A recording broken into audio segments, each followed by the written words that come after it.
All right, 1 Samuel 16. 1 Samuel 16. Last week, we talked about how God had the final straw with Saul, where God had said he's not going to be with Saul anymore. He's going to find someone else. Yep, kids are dismissed to kids' church. Enjoy, have fun. And now, this is the first mention in the Bible of David. David's going to be one of the main characters throughout the rest of the Old Testament. He's going to be mentioned many times even in the New Testament.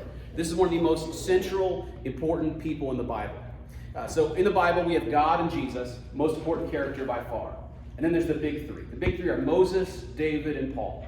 Moses, David, and Paul are the most important people in the Bible. They wrote huge parts of the Bible. They led the people to really difficult points. And here they are. And so now we are reading about the very first mention of David. The very beginning of David. If you go to that next slide, we got to remember this is going from Samuel's perspective, and Samuel is sad. Samuel is distraught. Samuel, his heart is broken. He is crushed. He's emotional. Like he cried all night about Saul. He is just feeling the weight and the pain and the sorrow of Saul not following God, and then the consequences of that, and how it's impacting Saul, how it's impacting everyone around him. And then the Lord says to Samuel, "How long will you mourn for Saul, since I have rejected him as king over Israel?" So Samuel is still upset. Samuel is still distraught. Samuel is still wishing that Saul would change. But as we've seen chapter after chapter after chapter after chapter, Saul doesn't want to change. Saul is wandering. Saul is straying. Saul's becoming more and more self-focused, and it's causing issues. So God says, "Fill your horn with oil and be on your way, for I am sending you to Jesse of Bethlehem. I have chosen him, one of his sons, to be king." But Samuel said, "How can I go? Saul will hear about it and kill me." I want to pause right there because that really stands out to me. That Saul will hear about it and kill me. Samuel's afraid for his life. This is the first time we've seen this in the relationship with Saul and Samuel, that Samuel is afraid. Samuel's like, if I go, God, I don't know if I can follow what you said, because if I do what you said, the king will hear about it and kill me. That's a huge change from what just happened. That's a huge change from this relationship that Saul and Samuel have. As I've been thinking about it, it kind of does make sense. It doesn't make sense in their relationship because their relationship had seemed to be very close. But what Samuel's doing is Samuel is doing treason. Like Samuel is coming up against the king and anointing a new king. Samuel is like leading the country away from Saul. I don't know too many rulers who would be okay if somebody else does treason out from under them. You know what I mean? And too many kings in history would be like, yeah, it's okay, it's God's will, whatever. Like, this is a huge event that God is asking Samuel to do, to go and anoint David, even though there's already another king. This is a big deal. And so it's such a big deal that Samuel is afraid. Samuel's concerned. How can I go? Saul will hear about it, and Saul will kill me. And as I was reading that, I was like, this can't be right. Like, there's no way. Saul hasn't actually, threatened to kill an Israelite, has he? Except a few chapters earlier, Saul was going to kill his own son.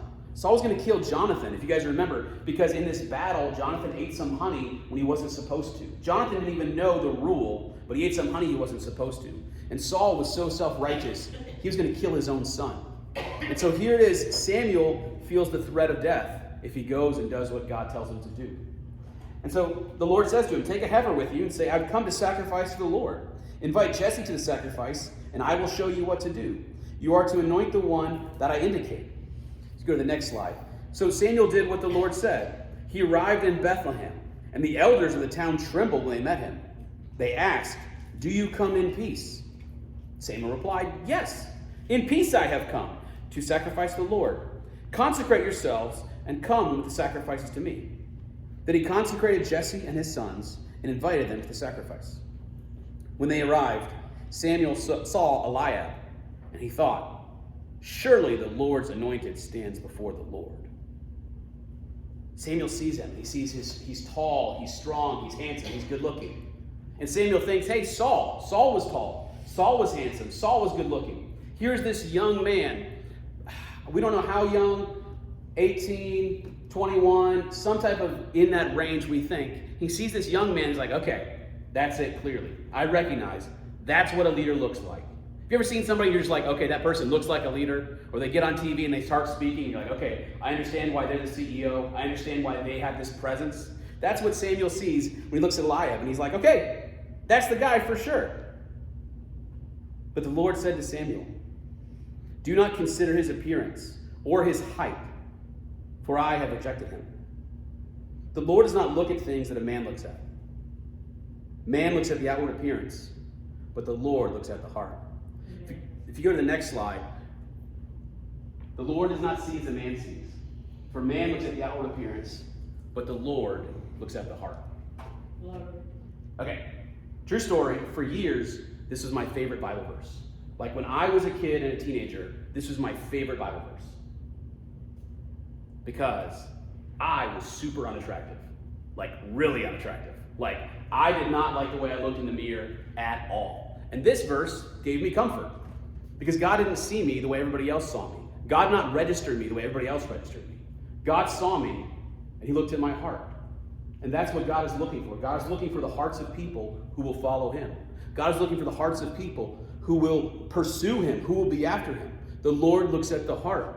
And the heart of Saul, as we've seen, chapter after chapter after chapter, is wicked, is hateful, is villainous, is mean, is evil. But God sees something in David which is unique, which is different.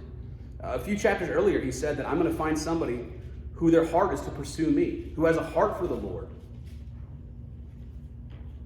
Man looks at the outward appearance, but the Lord looks at the heart. It is so easy to judge people. It is so easy to judge people by the clothes that they wear, by the car that they drive, by their outfit, by their attractiveness, by anything. Even watching TV shows. Usually it's pretty easy to see who the bad guy is in a TV show pretty early. The good person's attractive, they're strong, they're young, they're fit, they're whatever. And the bad guy, they're kind of like ugly looking, kind of weird, they kind of got a hunch or something. You know what I mean? Like you ever watch TV show and you can pick out the person really quick? Years and years and years of TV, years and years and years of movies, years and years and years of that stuff. And we can be like that too. And we can just assume because somebody is like this, they're a certain way. Because somebody acts this way, they're a certain way. It can be the opposite too. It can be, well, that person's very rich, they must be a bad person. Or that person is very attractive, so they must be prideful. Like we can assume the other way too. It doesn't always have to be the top class people in that way. But God isn't looking at those things. God isn't concerned with those things. God isn't focused on those things. It's not about those things. We look at the outward appearance because that's all we can see. But God looks at the heart. God looks at who is the person on the inside. Who is the person that is going to follow me or not follow me? Then Jesse called Abinadab and had him pass in front of Samuel. But Samuel said, the Lord has not chosen this one either. Then Jesse had Shammah pass by. But Samuel said, nor has the Lord chosen this one. Jesse had 7 of his sons pass before Samuel. And Samuel said to him, the Lord has not chosen these. So he asked Jesse, are these all the sons that you have? There is still the youngest, Jesse answered, but he is tending the sheep. I just want to pause for a second. David didn't even invite him to the meal. Like, Jesse hears one of his sons is going to be king. He's like, okay, gather everybody. What about David? No, just leave David out there. Like, David is like far away somewhere. David's not even close. They get the whole family together. Oh, somebody's going to be king. Well, it's not going to be David. No, not David. We don't like David. No, get everybody but David. David can't come. He's off with the sheep. Yeah, just leave David out there. Guys, it's not going to be David. We don't have to worry about David. It's going to be Eliab. He's the strong, cool one. Or maybe Abinadab. Like, just leave him out there. Didn't even bring him to the meal. Bring everybody. Okay, we're bringing everybody. And then Samuel says, is this everybody? Are you sure that you brought everyone that you were supposed to? There's still the youngest, Jesse answered. But he is tending the sheep.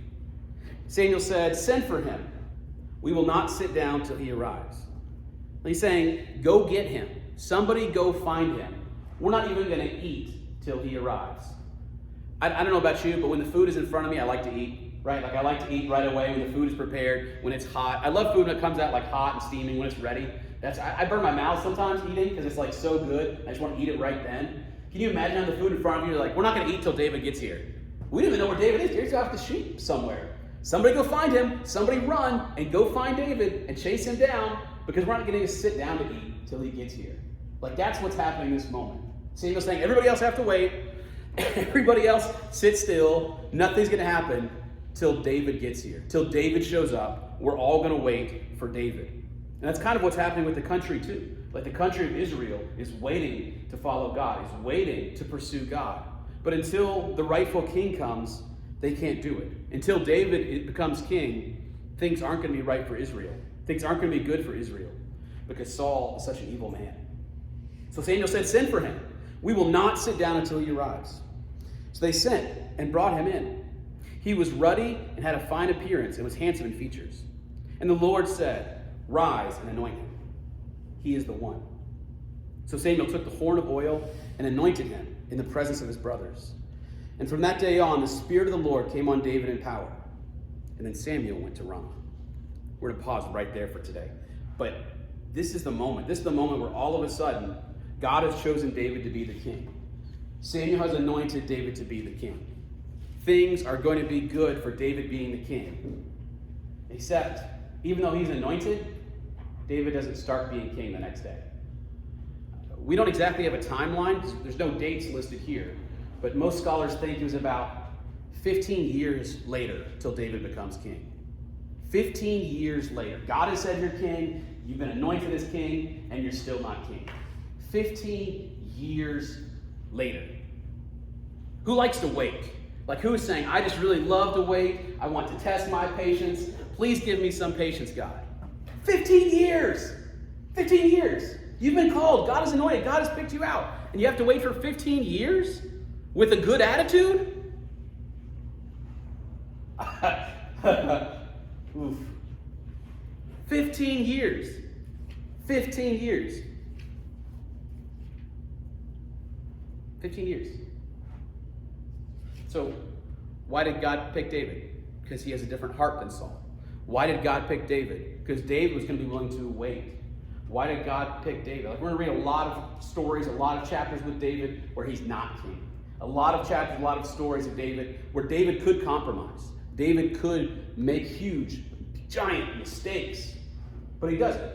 Why? Because his heart is in the right place. His heart is different. His heart is at a different place than Saul was. His heart is a different place. Like I said, David is one of the biggest authors in the Bible. David wrote 73 Psalms, and they're powerful, they're epic, they're huge Psalms. And most of them, we don't know where they take place in David's life. There's a couple that David specifically cites in 1 Samuel or 2 Samuel where David says, and we're like, okay, we can attach this Psalm to this moment. Psalms is my favorite book. Psalms for the Israelites was like their choir book, was like their hymnal. The book of Psalms is all the biggest songs that they collected over centuries. The oldest ones we know were from Moses. There's one from Moses. But then the older ones like stretched throughout this period, hundreds and hundreds of years. And this was their songbook. And David wrote lots and lots of them. So there's different theories on when David wrote different ones. But I think my favorite psalm takes place right here. If you were with us in the summer, last summer, I preached on Psalm 23 for like 6 weeks because I love Psalm 23. Psalm 23 to me is like one of the most powerful chapters. And for me, as I read it, it fits right here in this story. As I read it, I hear lots of echoes of what's going on with this moment right here. Psalm 23. The Lord is my shepherd. I shall not want. What is David doing when we find him? He's a shepherd. He's out in the field. He's not out looking for anything. He's following God, his shepherd. The Lord is my shepherd. I shall not want. He's with God, in the presence of God, out in the wilderness. He's not following his wants, his desires. He's not following power or stuff. He's just present with God. He's just in the moment with God. The Lord is my shepherd. I shall not want. If you want to have a heart for God, let him be the shepherd. Let him be the guide. Let him be the one leading you, not your wants, not your desires, not all the stuff that we get caught up on and focused on. But the Lord is the shepherd. He is the one to pursue. He is the one to follow. The Lord is my shepherd. I shall not want. He makes me lie down in green pastures.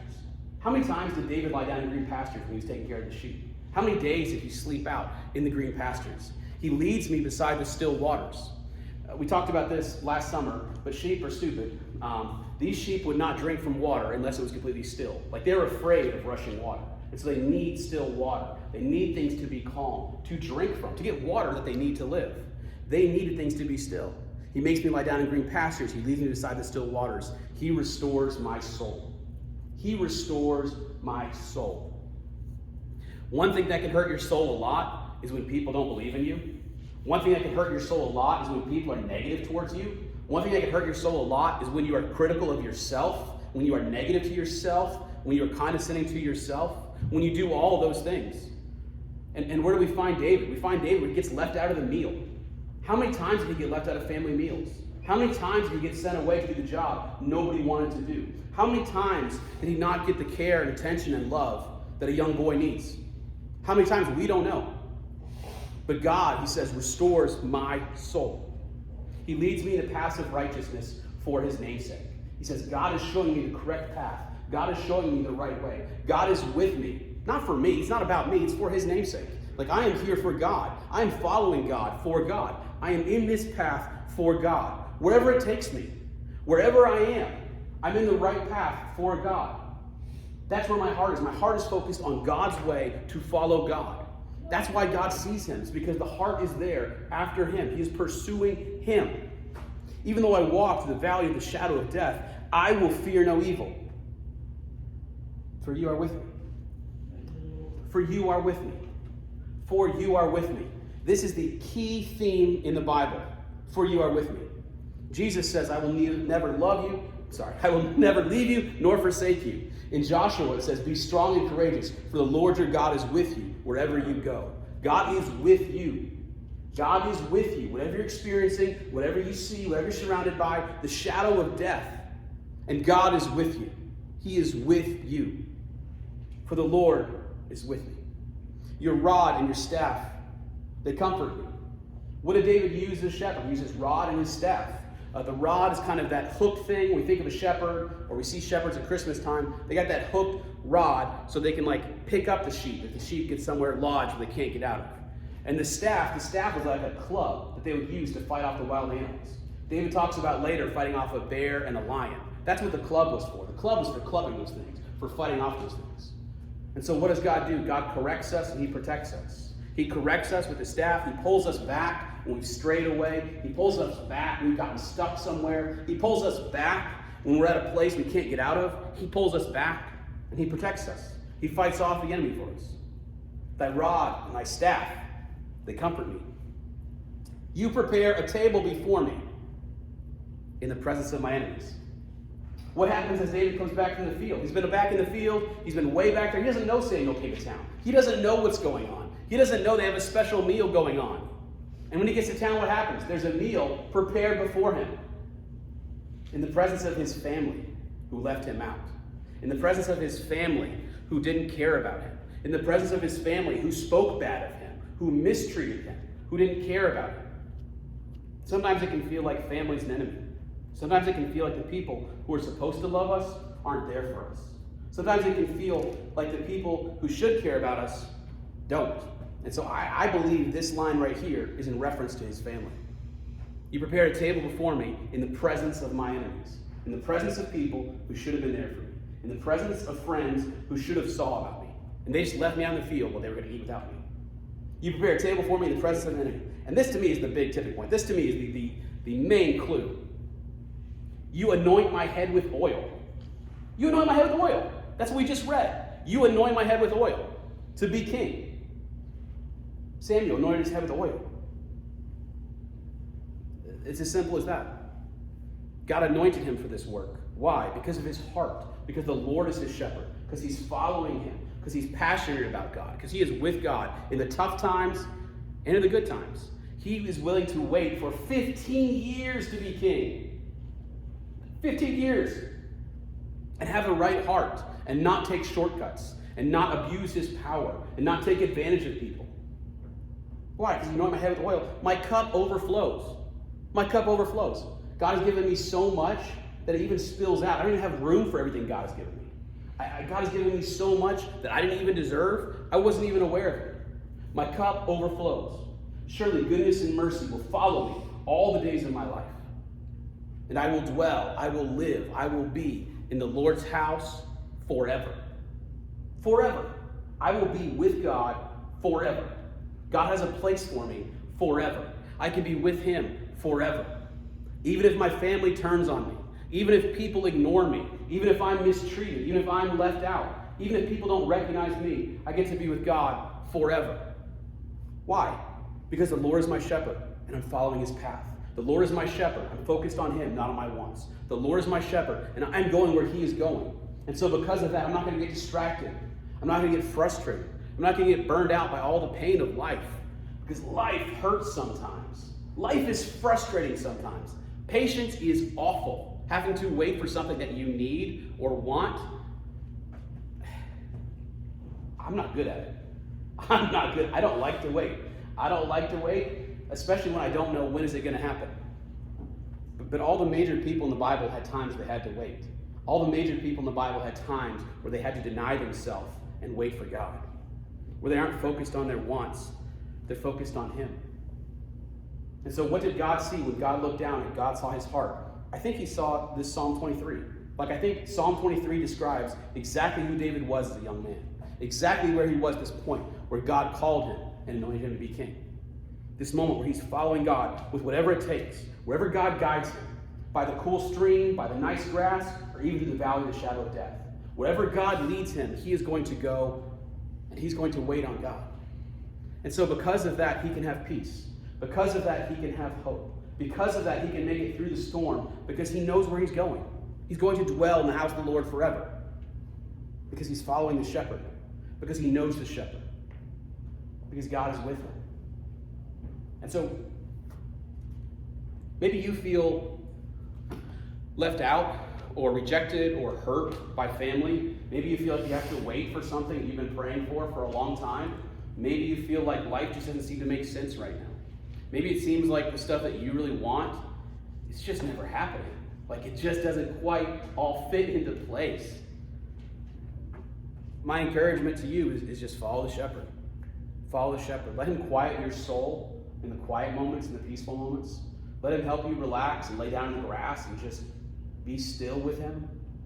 Find a way to trust him in the hard moments. Even when you don't get what you want. Even when you don't get what you feel like you need. Even when you feel like you have to wait and everybody rejects you. And sitting around the family dinner table feels like enemies. I hope that you can find your hope in God. You can find your peace in God. You can find your strength in God. Because God sees you, and God knows you, and God loves you. And God is looking at your heart. It's so easy for us to judge people, and it's so easy for people to judge us.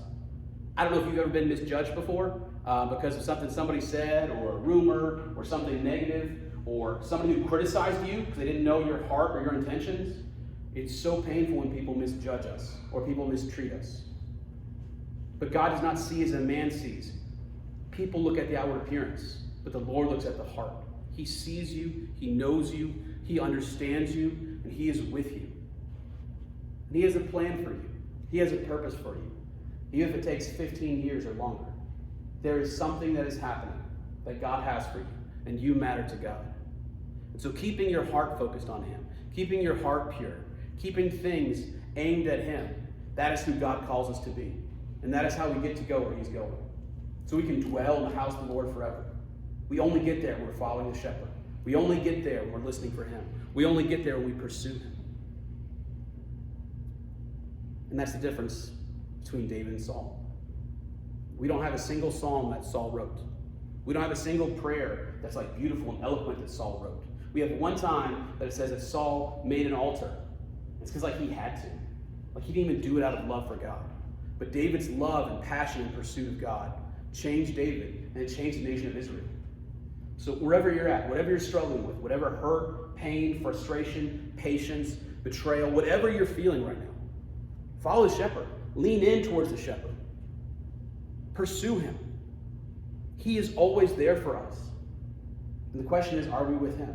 Are we following the shepherd? Are we looking to the shepherd? Are we with the shepherd even in these hard moments? Because the example that I feel from David is follow the shepherd, and things will be better. Follow the shepherd, and things will be at peace. Give it to him when people hurt you, reject you. Give it to him when you have to wait and be patient.